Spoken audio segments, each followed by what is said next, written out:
একটি 240 volt 50 hertz RC series circuit এ 20 ampere RMS current প্রবাহিত হয়। যদি ভোল্টেজ সর্বোচ্চ মানে পৌঁছানোর 1/900 সেকেন্ড পূর্বে কারেন্ট সর্বোচ্চ মানে পৌঁছায়, তাহলে সার্কিটের পাওয়ার ফ্যাক্টর, এভারেজ পাওয়ার এবং প্যারামিটারসগুলো বের করো। তাহলে সার্কিটের প্যারামিটারগুলো বের করা লাগবে। সুতরাং সার্কিটে কি বলছে যে দেখেন এখানে কি বলে দিছে, আরসি সার্কিট এখানে কি বলছে, আরসি সার্কিট। সুতরাং আরসি সার্কিট যেহেতু বলছে, তাহলে সার্কিটে কি থাকবে আমাদের, আর থাকবে, আরেকটা কি থাকবে, ক্যাপাসিটর থাকবে। ঠিক আছে, একটা আর থাকবে আর একটা সি থাকবে। ঠিক আছে, তো আমাদের আরসি বের করা লাগবে এবং কি চাইছে, পাওয়ার ফ্যাক্টর এবং এভারেজ পাওয়ার। ঠিক আছে, এগুলো আমাদের বের করা লাগবে। তো এইখানে সবচেয়ে ভেজাল মানে ঝামেলা সম্পূর্ণ আপনার কাছে কি মনে হইতে পারে, কি আছে এখানে দেখেন, যদি ভোল্টেজ সর্বোচ্চ মানে পৌঁছানোর 1/900 সেকেন্ড পূর্বে কারেন্ট সর্বোচ্চ মানে পৌঁছে, তাহলে সার্কিটে। তাহলে এখানে একটা কথা বলে দিছে না, এটাই একটু বুঝতে পারলেই আপনি ম্যাথটা ইজিলি বাইরে যাবেন। আচ্ছা, আমি এখানে একটু ওয়েভ শেপ আঁকার চেষ্টা করতেছি। দেখেন এখানে আপনার রেফারেন্স অক্ষ থেকে আপনার ভোল্টেজটা শুরু হয়েছে। ঠিক আছে, এটা যদি আপনার টাইম হয় টি, তাহলে কিছুক্ষণ পরে কি হয়েছে, কিছুক্ষণ পরে এইখান থেকে কি হয়েছে, আপনার কারেন্টটা শুরু হয়েছে। ঠিক আছে, কারেন্টটা শুরু হয়েছে। এটা হচ্ছে আমাদের ভোল্টেজ আর এটা হচ্ছে আমাদের কারেন্ট।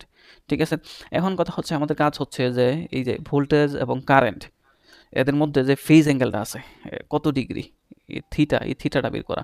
এই থিটাটা যদি বের করতে পারেন তাহলে ম্যাথটা ইজি হয়ে যাবে। ঠিক আছে, তো প্রথমে আমরা চেষ্টা করব ভোল্টেজ এবং কারেন্টের মধ্যবর্তী অ্যাঙ্গেল মানে ফেজ অ্যাঙ্গেলটা বের করার। ঠিক আছে, তারপর আমাদের কাছে যা চাইছে তা আমরা সিকোয়েন্সলি বের করে ফেলবো এবং বের করে ফেলতে পারবো খুব ইজিলি, শুধু এই থিটাটা বের করতে পারলে। ঠিক আছে, এখন থিটাটা বের করবো কীভাবে দেখেন, এই থিটাটা বের করার জন্য আমরা কিছু প্রসেস এবং থিওরি ইউজ করা লাগবে। ঠিক আছে, তো আমরা ফ্রিকোয়েন্সির একটা সংজ্ঞা জানি। ফ্রিকোয়েন্সি মানে কি, যদি 50 হার্জ ফ্রিকোয়েন্সি মানে হচ্ছে 1 সেকেন্ডে কারেন্ট বা ভোল্টেজ, 1 সেকেন্ডে কারেন্ট বা ভোল্টেজ 50টা সাইকেল এরকম সম্পূর্ণ করতে পারে। ঠিক আছে, এটা হচ্ছে যে আমাদের ফ্রিকোয়েন্সি। ঠিক আছে, আর ফ্রিকোয়েন্সির সাথে আমাদের কি টাইম পিরিয়ডের একটা রিলেশন আছে, টি ইকুয়াল টু 1/f। ঠিক আছে, এইগুলো আমরা বেসিক আর প্রাথমিক ক্লাসেই আমরা আলোচনা করে আসি। ঠিক আছে, ওইখানে থিওরিগুলো একটু মাথায় রাখা লাগবে, তাহলে ভালো বলবেন আর কি। আচ্ছা, তো টাইম পিরিয়ডের সাথে যে ফ্রিকোয়েন্সির সম্পর্কটা আছে ওইটা আমরা ইউজ করার চেষ্টা করছি। তাহলে টাইম পিরিয়ড সমান কি পাইছি, 1/50 সেকেন্ড। ঠিক আছে, এই টাইম পিরিয়ডের সাথে ফ্রিকোয়েন্সির সম্পর্ক ইউজ করে এটা পাইছি, টাইম পিরিয়ড সমান পাইছি 1/50 সেকেন্ড। তাহলে এখান থেকে আমরা লিখতে পারি যে 50 সাইকেল যায় 1 সেকেন্ডে। ঠিক আছে, তাহলে 1 সাইকেল যায় কত, 1/50 সেকেন্ডে। ঠিক আছে, তারপর আমরা লিখতে পারি যে এক সাইকেল, এই এক সাইকেল সমান কত, 360 ডিগ্রি।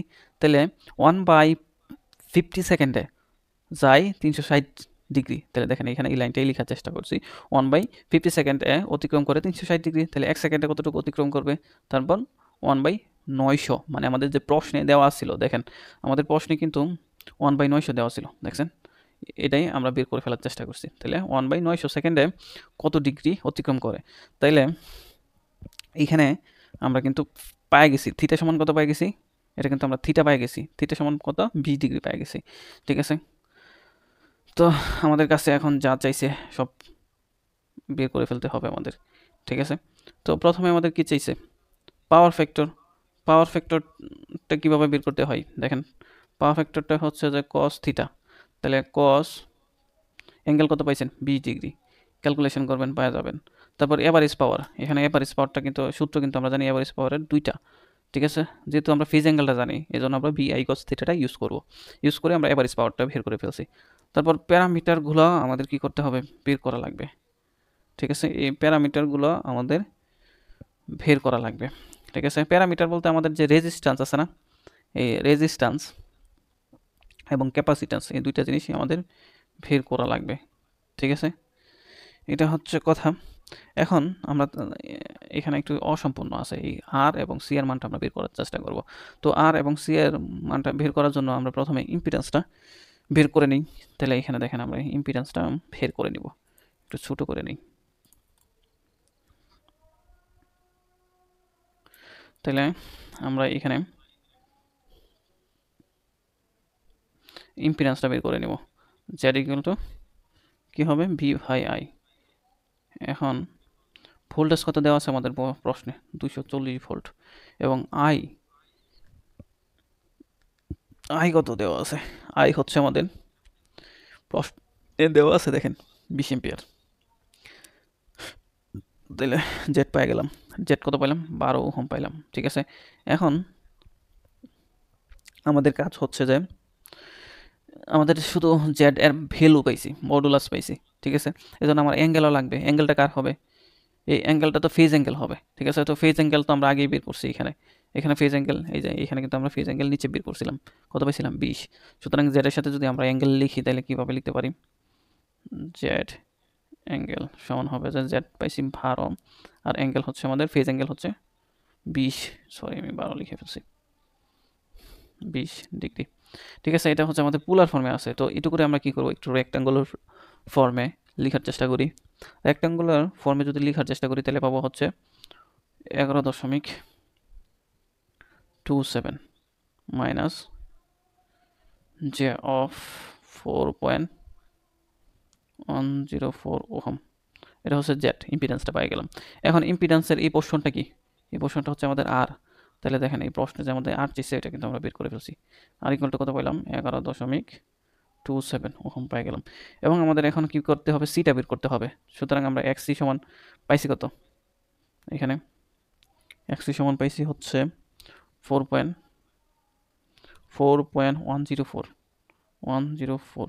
সুতরাং এখানে এক্সি মানে ক্যাপাসিটিভ রিয়াক্টান্সের সমান আমরা লিখতে পারি 1/2πfc সমান হচ্ছে 4.104। ঠিক আছে, এখন আপনার কাজ হচ্ছে এটুকু ক্যালকুলেশন করে ফেলেন। ক্যালকুলেশন করে সিটা বের করে ফেলেন, এখানে সি। এবং এখানে যে ফ্রিকোয়েন্সি কত ইউজ করবেন দেখেন, এখানে ফ্রিকোয়েন্সি কিন্তু 50 হার্টজ প্রশ্ন দেওয়া আছে। সুতরাং এখানে ফ্রিকোয়েন্সি 50 হার্টজ ইউজ করে আপনি সিটা বের করে ফেলেন ক্যালকুলেটরে। ঠিক আছে, তাহলে ক্যালকুলেটর চাপার পর আপনি পাবেন হচ্ছে ক্যাপাসিটেন্স 5.61 মাইক্রোফ্যারাড। এটা হচ্ছে আমাদের একটা আনসার।